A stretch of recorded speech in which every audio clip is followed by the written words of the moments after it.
Razor. It's the first chance we've had to talk to you since Wembley. Yep. Just wondered how you and all the players have been feeling emotionally since this disappointment in the cup final. Bruised on Sunday, then Monday.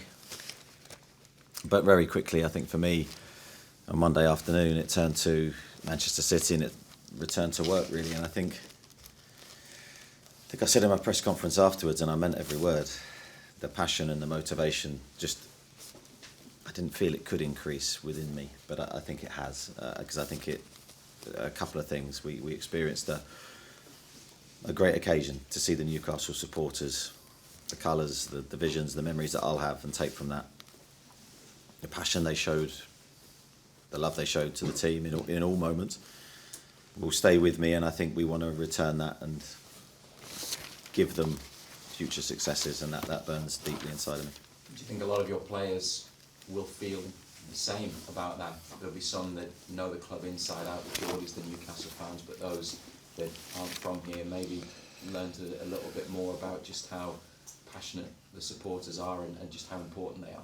Yeah, I don't think necessarily the local lads learnt any more. I think they already knew, but I think maybe one or two of the new players would have seen things and experienced things that weekend that will stay with them for sure, and it'll give them a greater understanding of the passion and the love for the football club and what it means to everybody.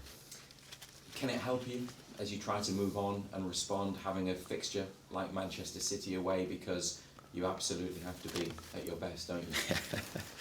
Yeah, you do. I think it's a difficult run of games for us when you go to Liverpool, Manchester United to Manchester City, but I think in the first two games, although we haven't got the results we wanted, I think genuinely the performances have been strong. As I said after the game, in between both boxes, I thought we were very good. I thought we had a lot of elements of our game that were really, really strong team performance, but just not the performance we wanted in both boxes, which ultimately, I've said many times, decide games, and that's where we fell down. Looking at the league table now, some of the sides around you, Spurs, Liverpool, Fulham as well, have been picking up points, and you're now in fifth as we go into the Manchester City match. How do you view the situation in terms of what you're looking to achieve? Because the top 7 places will come with European football. Is that outright your aim now for the remaining 15 matches and this season? Yeah, I'd say in the league we've sort of stalled a little bit, in a sense we've missed a couple of games and we haven't won the games that we would have wanted to, so we need to reignite that. And the cup final, as much as we didn't want it to be, was a big distraction for us. As I said, not so much for me because I'm preparing a game. All games you prepare for are very, very similar processes. But for the players, I'm sure their lives, their families, every time they went outside the door, it was hit them probably in the face that it was the cup final was the focus. And I can't that can't help but just interfere with your normal train of thought. So that's gone now, and we're back to our league form, and we want to attack everything and finish as high as we can. Bruno Guimaraes received treatment at Wembley and he was substituted quite late on. Is he okay, and will he be in the squad this weekend? Yeah, Bruno's fine. I think he was in a bit of short-term pain, but nothing that's impacted his training week. Any other injuries? No, not off the top of my head, no. Just wanted to ask you lastly about Anthony Gordon, who couldn't play at Wembley because he was cup-tied. We've seen him a couple of times in a Newcastle shirt looking lively. Is there an opportunity now, whether you freshen things up or even from the bench, for us to really see him unleashed in the final couple of months? Yeah, he's got a big part to play. I think he's been working hard in the background in between these games, because when he came to us, he was a little bit short of high-end fitness. So we've done that work with him. He's looked really, really good, physically very strong. Really excited about what he can do in the second half of the season. Thank you. Eddie, you said that you said yourself you'd got Sunday out of the system by Monday afternoon. Quite a few of the players looked emotional on the pitch, drained at the end. Do you think the players have as well?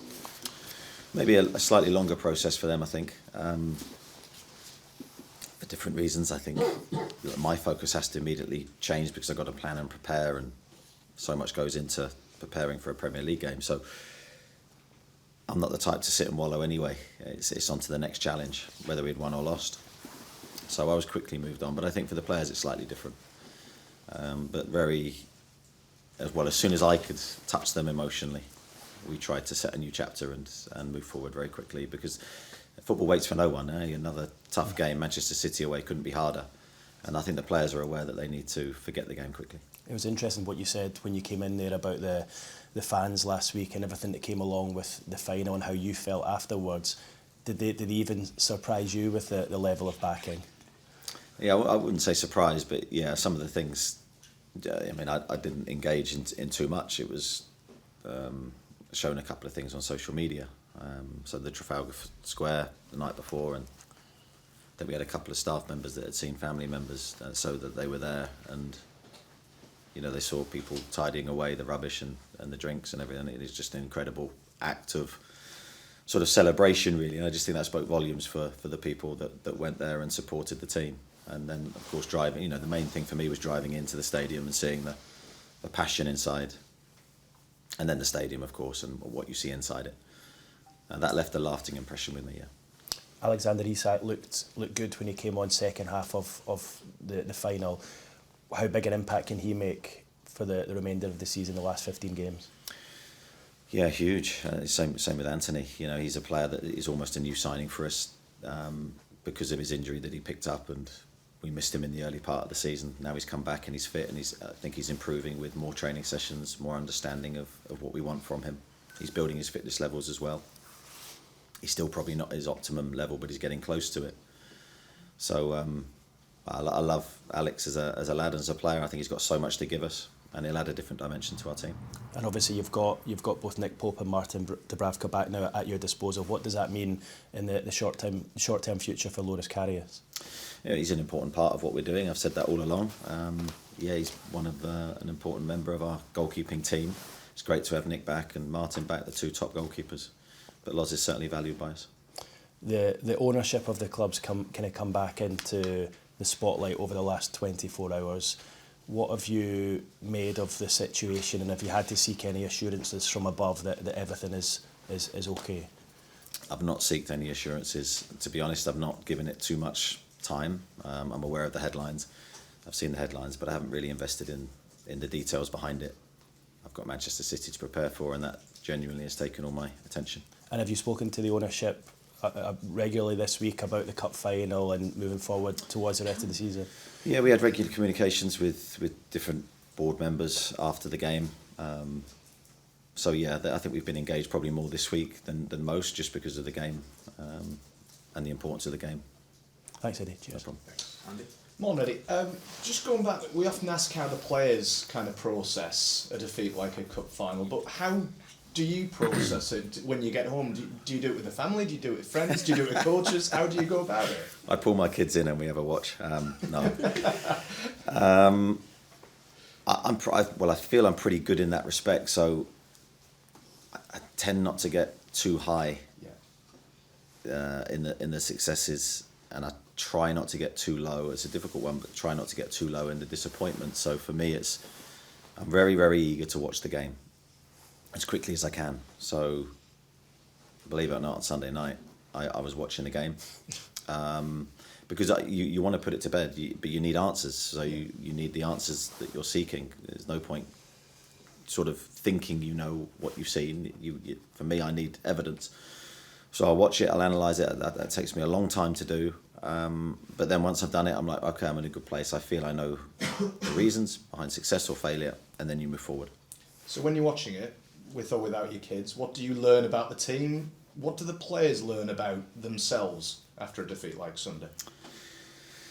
Well, I'll try to give them my message and my feedback from watching the game. I'll then, as I say, come up with where I think we went wrong or right, and then display that back to the players in various formats, whether that's individually, collectively, within units of the team.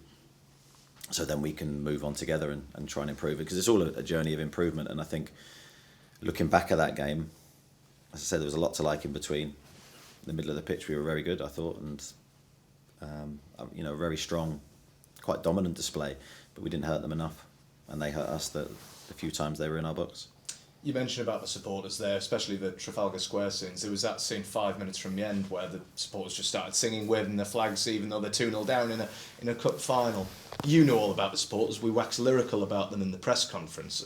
How important was Wembley to kind of show the country a wider recognition of what the Newcastle United supporters are like?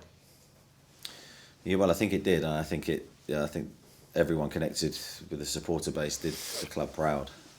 The way they conducted themselves, the scenes, and I think it's left a feeling of, imagine if we could go a step further and actually win something. You know what the scenes would be, what the reaction would be. But I was very, very proud of everyone connected with the club because the supporters stuck with us, and we were able to thank them afterwards. And I think there was a real feeling of unity, and I think that's so important. If you want success, you have to have that unity between the players and the supporters, and I think it's there at the moment, and it's our job to keep it. I had an interview with Amanda Staveley not long after the cup final, and she said that Newcastle will win everything: cup finals, Champions League, Premier Leagues. What's that like for you to hear as a manager? What's that like for the players to hear so soon after a major cup final defeat? I love Amanda's positivity. I love her outlook. I've got no issue with it, with the statements. All I'd say is, from my perspective, there's no time limit on that, because I think if we set targets that are maybe too short term, that can have a negative effect, and it can build external pressure that the players don't need. I want the players to play free and not really think too much about the consequences. In order to do that, it's my job to try and take the pressure off them, so that's what I'll try and do. I think in the 8 games since the World Cup, Newcastle have scored 6 times, but they've had an XG of 13. How important are stats like that just to act as almost a reassurance to the players that the goals will come if they carry on doing the right things? Yeah, that's a good question. I think, obviously, we're aware of, statistically, I'm a believer in statistics. I'm not solely driven by them. I'm not obsessed with them, but I do think they're a guide to how you're playing and certain strengths and weaknesses of the team. So I'm very aware of that stat. I think we went through a spell where we were winning quite by big amounts, where we were outperforming our XG without going too complex, scoring goals we didn't necessarily statistically deserve to score. So it's evened itself out. It's gone back the other way. I think over a season we'll probably end up where we should be, and hopefully that swing will happen soon. And just finally from me on Manchester City, did Newcastle almost set a blueprint of how to play against them earlier on in the season?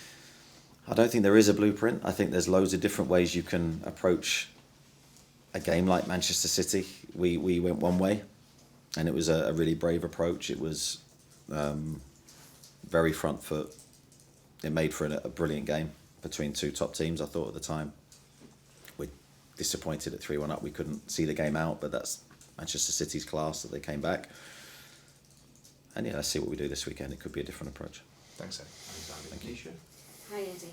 That first half against Man City at St James's Park is probably one of the best halves of football fans have seen at St James's Park for a long time, and as you said, you might take a different approach. At the Etihad, is it a completely different game? It is a different game because it's away from home, and I know people will say, well, it's still a pitch and a ball and the same players, but home and away records have been a source of debate for a long time. It is. I think it's a different game because they're in a different moment, we're in a different moment. That was right at the start of the season. This is now crammed into the middle. But I don't think the principles ever change. I think we're going to need to be very good defensively in this game. We're also going to need to be very good with the ball. We're going to need to pose a threat in the game. I believe we can be and can do that. But certainly we're going to need to get our foundation strong. Well, we spoke earlier in the season when the team on that excellent run about the belief that you could beat anyone. After a couple of defeats, is that confidence still there? I mean, you are still 5th in the table, you are still up there. Champions League football is still in your hands at the moment. Is that confidence, do the team still have that? Yeah, I think they do. I think confidence is a very fragile thing. I've said that all through the season. You can have it, and then it can slip through your fingers very quickly. So it's my job to, I think, protect that, especially the players' confidence and their belief in themselves and each other. I think the last few games have been confusing because we've been okay in the game. Like Liverpool game with 10 men, we were good in the game. We were a factor in that match. We were, I think, a tough opponent for Liverpool. Same for Manchester United last week, but the results went against us. But I think the general performances have been very good, and I think that will give the players confidence that if we can improve those small margins we need to, we'll get back to winning again. Alan Saint-Maximin's a player we've talked a lot about in press conferences previously, because he's a player that excites fans. And you said before that he's the kind of player that needs a run to get the best out of him, and he's had opportunities to start. How do you think he's grasped those opportunities, and is he going to keep having them? Well, that would depend on Alan. That won't depend on me. That would depend on his performances. I think Alan's done okay. I think in different games he always has moments. He's that kind of player. Well, and he had it against Manchester United. He probably ended up having our best chance of the game, with an unbelievable bit of skill tight to the line. So yeah, I think I've got no issue with Alan. I think he's worked hard. He's such an important player for us, and we're going to need him between now and the end of the season. And just finally for me, just following on from Keith's question about the ownership headlines that you said that you were aware of, how easy is it for you as a manager to not find those headlines unsettling? Do you discuss that with the players if they have any questions when they read the same things? Well, I would do if a player ever came to me. I'd have a conversation with him. But I think, no, I don't find it difficult. For me, my job is training the players, trying to get them in the best physical, mental, tactical condition to win the game. The minute I deviate from that is the minute I go into dangerous waters for me, and I waste energy in areas that don't help the players. For me, my main job is to coach the players and get them in the best place possible. And sorry, if you had any questions, do you feel like you've got a channel to speak to the owners and get any answers you might need? I've always got a channel to the owners. I've got regular communication with them, not necessarily on those subjects, but on the team and how to improve them. Thank you. Thank you. Damien. Sorry, Eddie, just on that, do you think the owners need to come out and say something to take that pressure off you? Because you keep finding yourself in the firing line with these questions. Yeah, I mean, I think Amanda did, I believe, comment on them yesterday, Lee? She was at a FT Live event yesterday and faced questions on a range of topics. So, yeah, I do believe that message is out there, but I think obviously the focus comes on me because I'm sat in front of you every week. But I don't think, as I've said many times, it's a conversation for me to necessarily brief on these matters because I'm not really qualified to do it. You mentioned earlier, you talked about this run you're on. Does this run of games against Liverpool, Manchester United, Manchester City, does that illustrate the gap you need to bridge, you know, what you're trying to do? Yeah, I still feel we've got huge improvement to make and to come, but I think that's expected in where we are. But I do feel we've closed the gap from where we were, and we continue to try and close that gap on the teams above us. I'm not talking generally performance-wise here, but I think we're competitive and we're in the games, and I think now we need to improve lots of aspects of our play to try and win those games. Miles? You talked about the work Anthony Gordon's done since the Liverpool game. Do you feel he's ready to start? I'd say physically now he's in a much better place than he was. Yeah, so we pride ourselves on our fitness levels and our ability as a team to run, to work. We have to, with our style of play, we have to have players that are fit enough to deliver that. I'd say he is now, yeah. What's the situation with Ryan Fraser? Ryan is training with the under-21s. I made the decision to concentrate on the players that are committed to Newcastle, and for the benefit of the group, I've made that call. Do you see him having any kind of future at this club? I think that's a difficult one for me to answer, because I'd never put a firm decision on that, because life and football can change quickly. But I'd say at the moment, no, he doesn't. Okay. Craig? Nice surprise there. Yeah, Eddie, a fairly simple question might need a complex answer, but why has the form gone from where it was to where it is? I'm not one to make excuses, Craig, so I'll give you what I genuinely believe is the answer is I don't think we've been clinical enough in both boxes, and I mean both boxes, so it's not a criticism of the attacking players, or, you know, you look back to the West Ham game where we didn't defend a set play well enough, and then we did the same at Bournemouth, and those two actions cost us, I think, 4 points. And Manchester United came from a wide free kick. So those details we've just fallen down on in the defending half, and we haven't conceded a lot of goals, but for us, every goal we concede is a huge moment because we're not free scoring currently, and then at the other end of the pitch we have to improve in those areas. You mentioned they're not clinical enough. I think many observers would probably point to the form of Callum Wilson, and you know he set such a high bar pre-World Cup and during the course of recent seasons, and he hasn't looked like the same player since the World Cup. Is that something you would agree with, and if so, why? What can you do to get Callum back there? I think the challenge for me is to get all our attacking players in their best moment together. Now in the season, a long season, difficult season, that's never going to happen. The players will always go through little peaks and troughs of form. I think it's my job to support them, to help them, to coach them, to improve them. I know where you're going with the question, but I think Callum's had moments where he's, West Ham, I thought he was electric in that first half. So he's had moments since the World Cup. But ultimately, as a team, it's our job also to create more chances for those players to score. So I back our players. I think we're good enough, and I think it will change.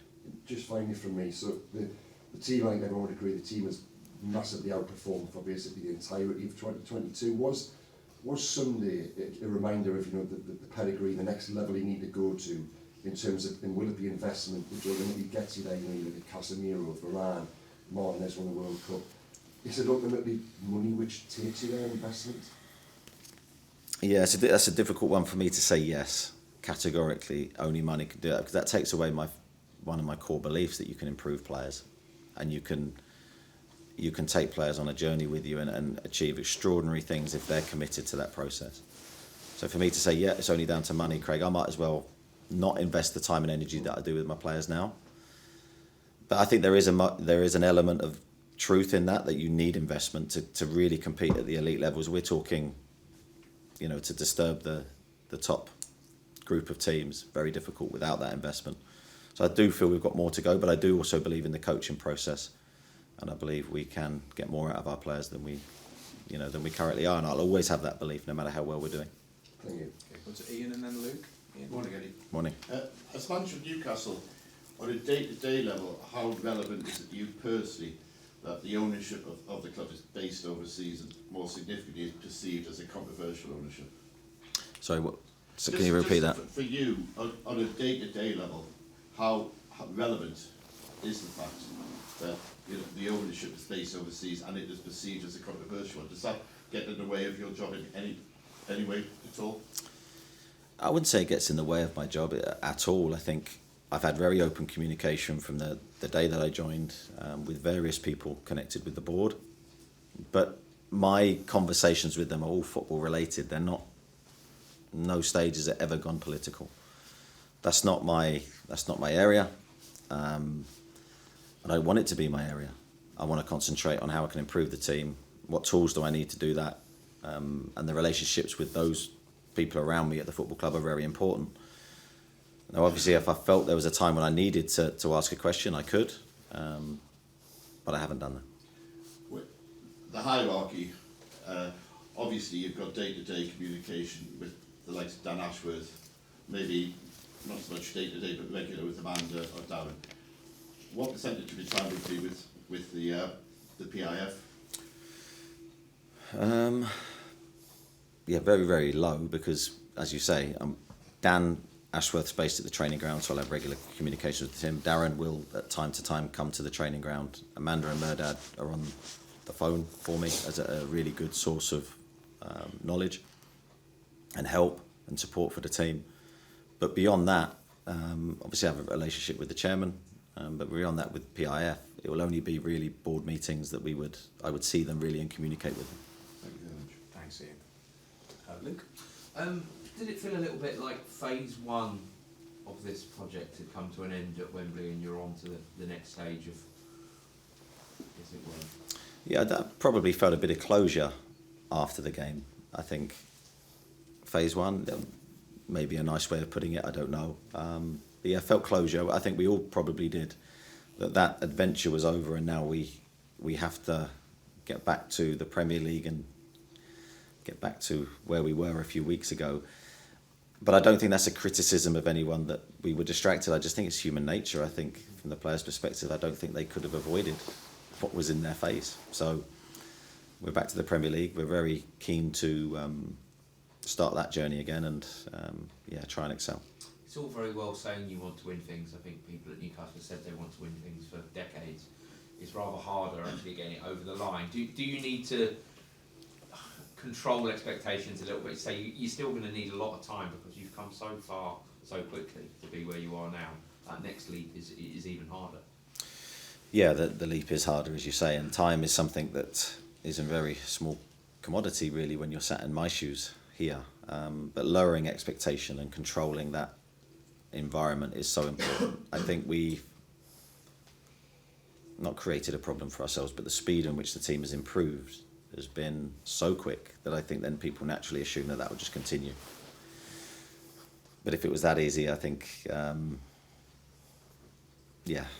it's not that easy. So to continue on a forward trajectory and continue to improve, it gets harder and harder. The better you get, the harder it is to get better. So we have big challenges ahead, and we're going to need to be smart at what we do. And obviously my work will be judged on,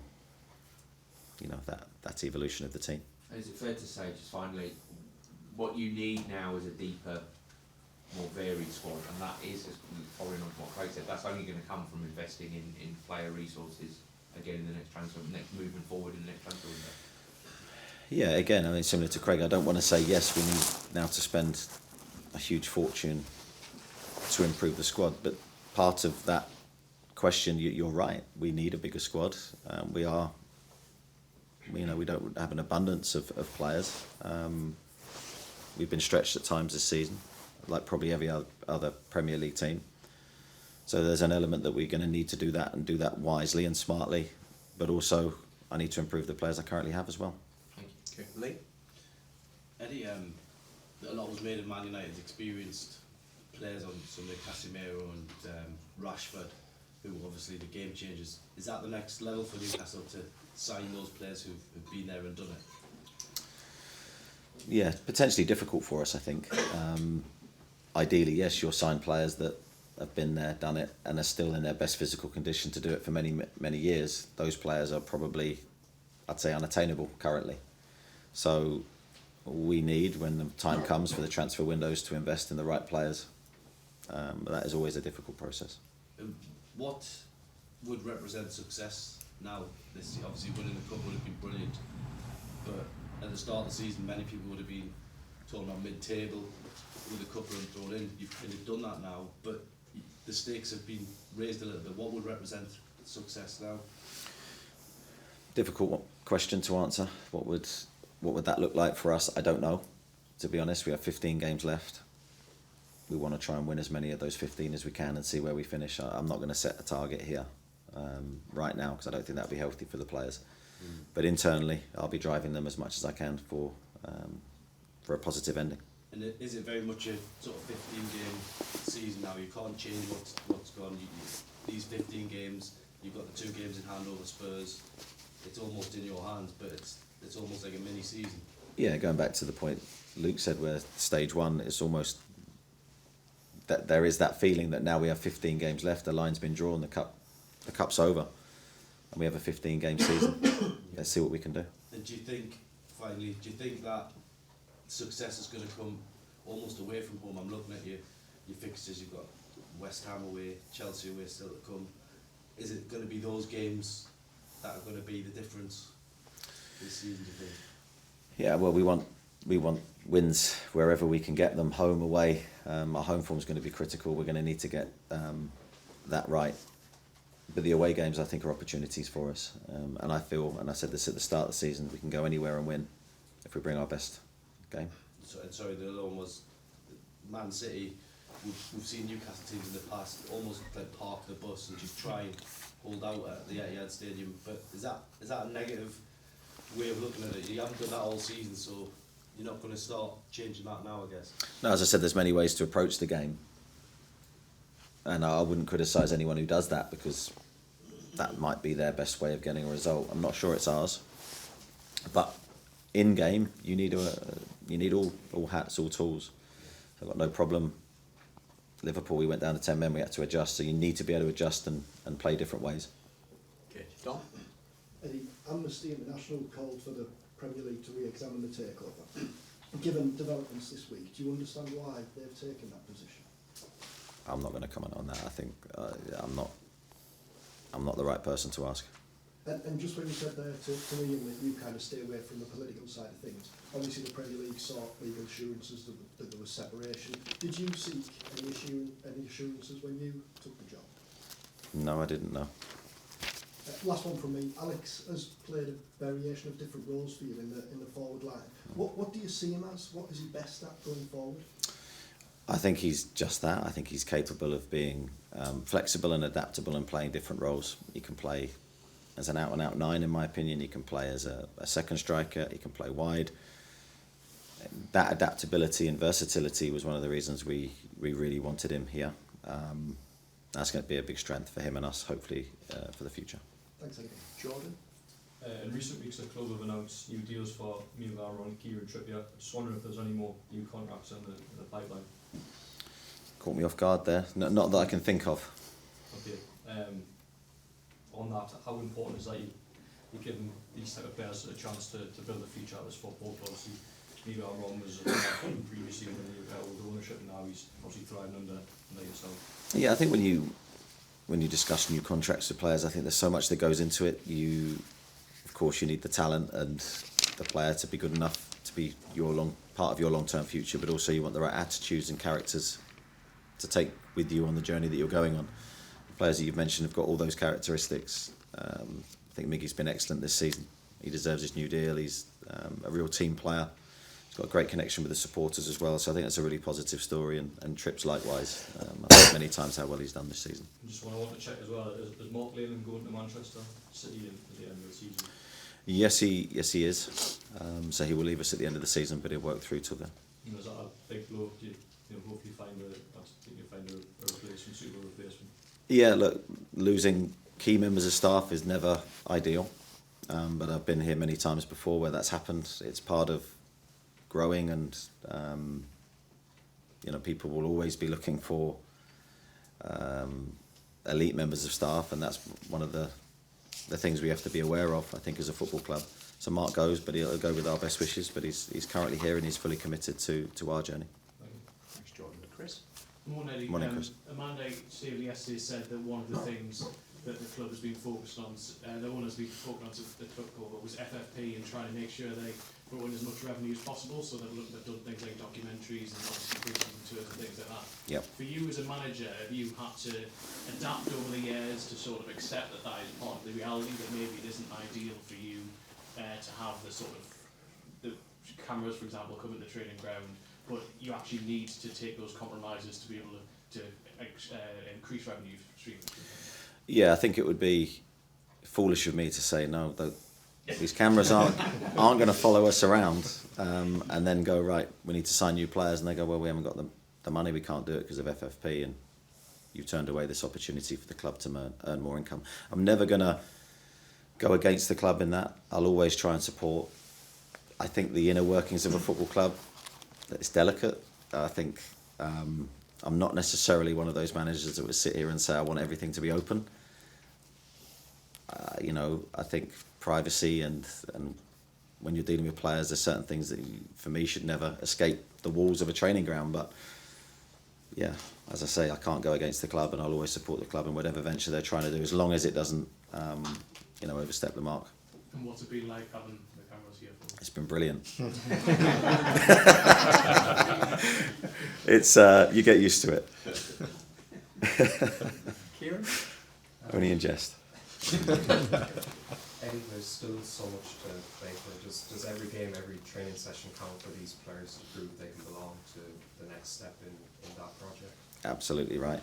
Absolutely. I think every game, every training session for me is I try and prepare to the best of my ability. So I ask the players to then deliver that to the best of their ability for themselves, for the team, and then for their long-term futures, because we're making decisions based on what we're seeing every day. And we want to take a core group of players with us. Some ultimately will always fall off from that ride that we're on. But yeah, that's that. As I always say, players that end up leaving or not being part of the plans, it's more from them than for us. And with something like that, it's clear there's a lot of emotion around it, but you're going to have to make emotional decisions ultimately. Yeah, I've done it many times. You lose players you love, and you love them as a player and as a person, but sometimes it's best for the team that they have to leave. That will always be the case in football, not just at our club, but many other clubs. It's part of football. Teams change now very quickly. The cycle of and the turnover of players, I think, is very high, probably higher than it's ever been. So we're prepared to make tough calls, but always in the benefit of the team and the club. Okay, we've got Louise and then Martin to finish. In discussions with the hierarchy, is Manchester City a template in any way? Have they been discussed as a model, a blueprint that you could, perhaps in certain forms, follow? No, we respect what they've done, footballing wise. The success they've had has been great. I don't think it's something we've discussed internally as a template for us to follow. I don't think we'd have the knowledge of what they've done to do that.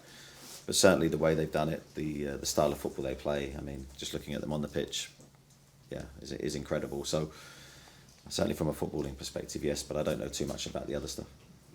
And with the documentary, is it following you in your home life, in your family life? So I remember Brendan Rodgers at Liverpool, there were some fairly excruciating scenes. I mean, I mean that he had a picture of himself done by a fan, which was rather sweet. I'm not aware they followed me home, but maybe my awareness isn't what it used to be.